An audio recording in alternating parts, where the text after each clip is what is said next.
Fortnite's Chapter 7 Season 2 trailer leaked a little early, so why don't we check it out right now?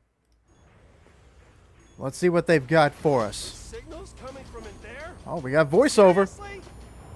Hope Jones, the Order. And I guess that was the Visitor. I kind of missed it. But uh-oh. No more Mr. Ice Guy. Well, I guess we're going to find out what the Foundation is cooking. Rivalries in Battle Royale. Hey, look at this.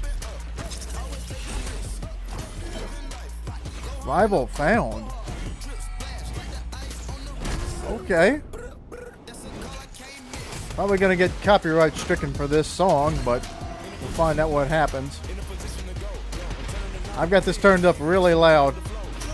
I wonder what this rival feature is going to do, because I mean, we've had like the duel thing for Dragon Ball. That was a thing at one time where you could actually meet up with a randomly selected opponent and you could meet up and fight, but either way. That's interesting. They're billing the Foundation versus the Ice King as a rematch?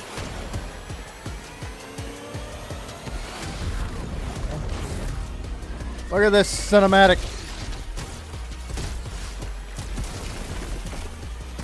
Okay, somebody died. Killing these frozen characters. Okay. Well, there we go. Hang on. Let's see. I don't think it's quite over yet. Ah. You're despicable. Okay, that was worth it. Oh, wow. All right, so let's go back. We're going to watch this again. I've turned the audio off so we can actually examine it. Here's a nice, good shot of the four main characters with, up front, it looks like who's leading the way, a new version of the Order, which is interesting because she's the only one of the 7 with an item shop skin, but they're giving her a new one for this upcoming battle pass.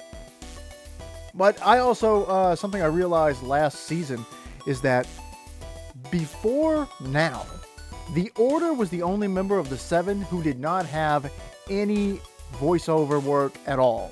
Not that I can remember.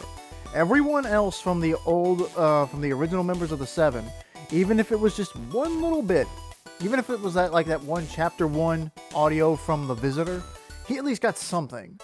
But the Order never spoke. As far as I can remember, I know the Imagined had a lot of voiceover, but she's now canonically dead. She is dead, not coming back. At least not without some kind of resurrection. But, so we've got a new version of the Order here. We've got on the left the Fortnite OG Visitor, who has rifted in to help us. Not the original Visitor, a new Visitor. So this is a completely different character, kind of, sort of. But we've got Vengeance Jones here. He's still rocking the Vengeance outfit from Chapter 5, which I like that version of Jonesy, but it feels like it's time to give him a new look. Because look over here, Hope has a new design. So that's interesting. There've been this would be Hope's 4th outfit. But anyway, I think it's time to give Jonesy a new look too. But anyway, they're approaching the new POI for the Ice King, which looks to be massive. We clip in here to this old night skin. I'm assuming it's an old night skin. It's a Frost night skin. And the Foundation breaks out of his ice prison. I guess, I thought that maybe it would be a little while before he actually breaks out. But then the more I kept thinking, The Rock actually posted a short teaser saying hey, join me on Thursday. And I'm like, oh wait, no, he's got to be free. And sure enough, he's just broken himself out of the ice prison. He says, no more Mr. Ice Guy. No bad pun. Now, something I noticed about this, I saw this on Twitter. This is a big shot of the Battle Pass. But if you look, there's only 7 characters here. Now, the big rumor is that it was supposed to be an Overwatch character in the Battle Pass. But after those, insider leaks from that Epic employee that got caught and is now being sued, it looks like the plan has changed, and they've instead subbed out whoever the Overwatch character was, probably Tracer, If I had to guess, if it was a safe guess, I would say it was probably Tracer. But we'll see at the end of this trailer, as we just saw, who's going to be taking his spot, but or her spot. But it's just kind of interesting if that happened. But anyway, there you go. There's our first look at the almost everybody in the battle pass. But it's weird that they didn't just go ahead and bother to put them in. But that, I think, to me, that one shot, before we get any further, this one shot does kind of confirm to me that that was the plan. The original plan was definitely Overwatch in the battle pass, but because that got leaked, they decided to push it back and make some changes or whatever. I'm not a big believer in the idea that any of the collabs that were leaked by the insider, by the actual Epic employee, I think their name was Adira, I'm not sure, I wasn't sure, but I don't think those collabs are going to be canceled, because I think that would be incredibly foolish. It would be dumb, because you can't predict that an employee is going to go rogue like that. But I think it would be silly, because there's a lot of money to be made off of these collabs. I mean, the collabs are pretty much a part of Fortnite's identity at this point. There's no way to get away from them. The best thing you can hope for is that the lore will get to shine again.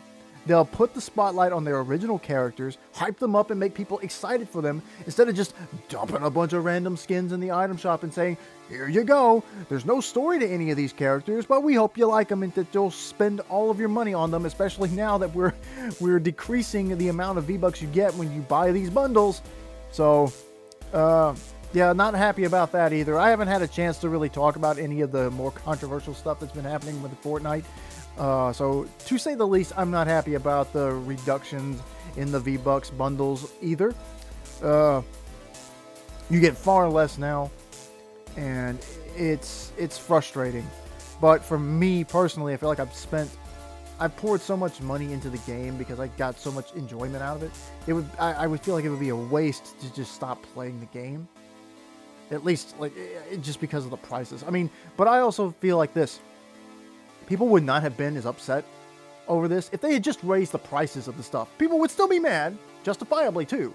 But I feel like it would be a much easier pill to swallow if you got the exact same amount of V-Bucks you were getting, but at a higher price, instead of saying, we're keeping the prices the same, but you're getting less. Because to me, that sort of, in my mind, that sounds worse. You know what I'm saying? Like, saying, you're going to pay the same, but you're getting less, sounds worse than, we'll give you exactly what you've been getting, but you got to pay more. I mean, realistically, it is kind of a distinction without a difference, but just, you know, it's just one of those situations where when you say it out loud one way, it definitely sounds worse. But, I don't know, I think I would have honestly, as little, like, this much maybe, would have preferred they just raise the prices a little. But why are they raising the prices? They said, well, the cost of making Fortnite is increasing, so we've got to adjust. You want to know what the real cost increase was? That dude in the golden armor right there with the big gun and the bald head. That is the reason why the V-Bucks bundles are going down. It's because they had to, there's no telling how much money they threw at Dwayne Johnson to get him back in this game. I was fully convinced that they were going to just say, you know what, screw it, we've got an alternate version of the Visitor. We're probably going to have alternate versions of, like, the Scientist and the Paradigm when they come back too. Although now, and I'm sitting here thinking about it, Brie Larson's probably going to come back. If they were willing to give The Rock this much money, you know, who knows how much money to come back. So Brie Larson's probably going to come back. So maybe we won't get another version of the Paradigm as far as a new character with the same name. But I thought they were just going to recast him, get a new foundation. That's not like this major Hollywood star that's going to cost way, way, way more to hire than, you know, your typical video game voice actor who does this for a living. But, you know, because it's Dwayne Johnson and they're using his likeness. Well, the Order is voiced by Laura Bailey. Now, she's not like some low-profile anime voice actress, of course. I mean, she's a big name in the voice acting industry. But, you know, I would imagine that somebody like her, who does this regularly and has done this for years, is probably far less expensive than the former WWE guy. So, I don't know. But anyway, let's go on and move on before I keep ranting. The rivalries thing seems like maybe it will be interesting, or maybe it'll be somehow similar to the way that the duel feature worked back in the original Dragon Ball collab, because you could go up to the old bounty boards and it would randomly assign you an opponent, and if you met, you could fight. I mean, it wasn't too different from the bounty hunting thing, but this seems to be something that's going to carry over. I just saw a post from the head guy. See, rival found. Rival found.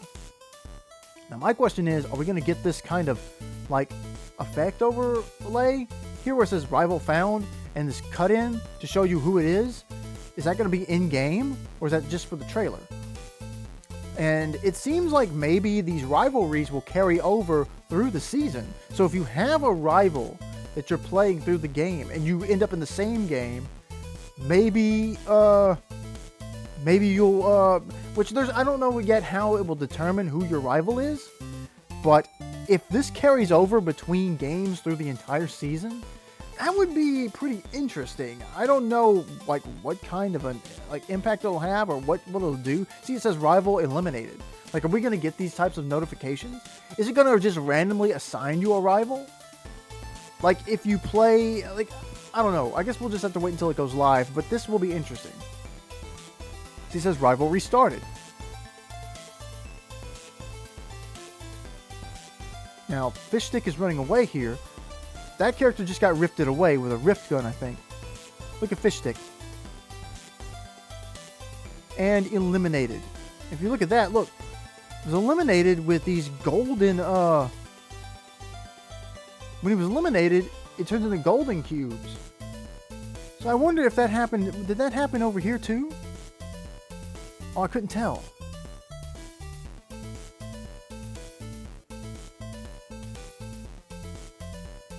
Or maybe it's just with this gun.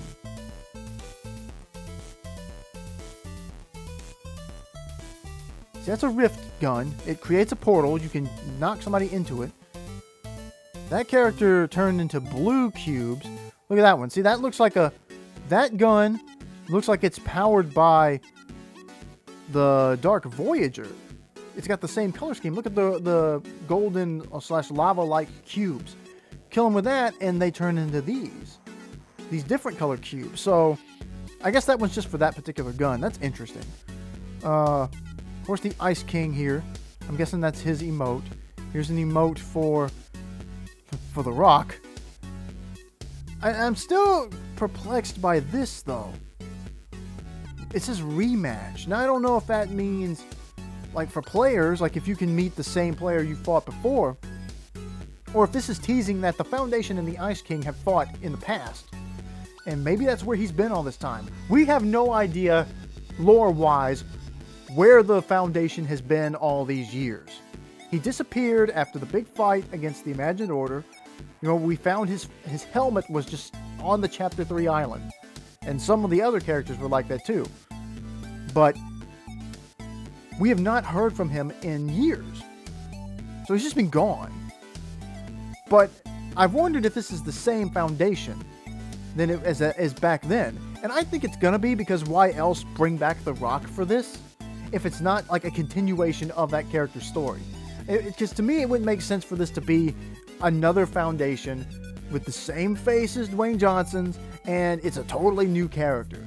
I think this is the return of the original Foundation. Hopefully we'll get an explanation, even if it's just some little in-game text as to where he's been. Maybe they'll tie this back into the end of Chapter 3, where he went to go after Geno. Because remember, we still haven't seen Geno in this game, despite how long he was built up. Maybe he went to look for Geno, stumbled upon the Ice King, and they had a fight, and the Ice King has been holding the Foundation hostage all this time.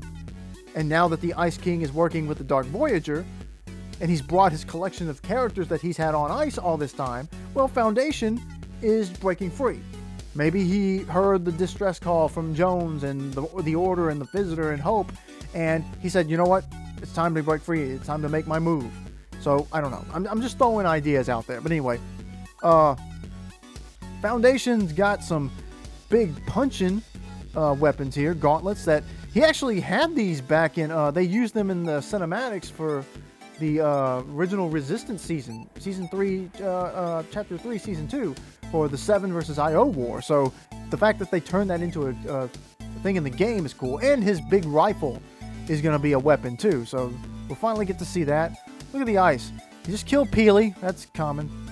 The prisoner is over here. Now, I don't know how the prisoner thing worked in the original Chapter 1, but it's interesting that the prisoner is here on the Battle Royale map, because the last time I looked, I played OG yesterday to try to finish up my levels. The prisoner is not in the sanctuary at the bottom of Polar Peak.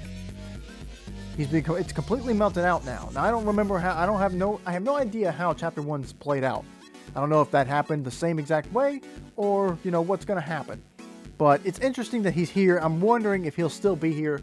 Maybe the prisoner, this new version of the prisoner, will show up later this season and will maybe help us. So I still feel like there's going to be a lot of blending between the Battle Royale storyline and the OG storyline. And then by the end of this chapter, by the end of Fortnite OG's Chapter 1, all of this is going to converge somehow. And it wouldn't surprise me if Fortnite OG Chapter 2 is a continuation of this, which will be really interesting to me, because Chapter 2 is when I started playing, and I'm very interested in that, because that's when they really started going in with the collabs. So if they start retreading that old territory, what will that look like with this new spin? Because if OG is happening at the same time that BR has, and these stories are interwoven, how will that affect those old storylines? Especially when you get to things like, the device event with Midas, Galactus, the Bounty Hunter season, the invasion of the Last Reality. How will all that play out? I'm really interested in that. But anyway, here we have a nice little cinematic here of the Foundation going up against the Ice King, and it's pretty interesting. But then, of course, they had to end it with I think the last minute addition of a replacement character for the Battle Pass. This looks like they tacked it on at the end because they knew they were putting bugs in the Battle Pass. This looks like something they would have dropped right before revealing this, because I think Bugs, Daffy, and Lola, it's supposed to be Lola too, but here's Bugs and Daffy, which I think they look really good here. This is not in-game, but it looks really good. Like, Daffy especially looks two-dimensional completely. I think he looks actually better than Bugs, to be quite honest. But Bugs looks pretty good too. It's not like super classic Bugs. It's more of like, not modern Bugs, but it's still part of that, like, legacy design. Like, this looks like from that episode that this gag was taken out of. It's not like the oldest Bugs. It's not the oldest Daffy, but this is what you usually see them look like. And I realize that they're doing this now. They're doing this collab now because it's the 30th anniversary of the original Space Jam movie. So, and apparently they're going really hard with that anniversary. So they really want people to be excited for 30 years of Space Jam, I guess. So anyway, I'm very excited to see what the Looney Tunes collab looks like in full, because Bugs has had so many different outfits and disguises he's worn over the years, like the Valkyrie one, from What's Opera Doc. That's one of the most iconic Looney Tunes shorts ever made. Of course, this bit here, the Wabbit season, Duck season, back and forth. It's so good. It's so classic.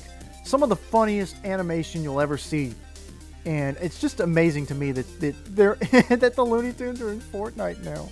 So let me get back to a good shot here. Where's that? Where's it at?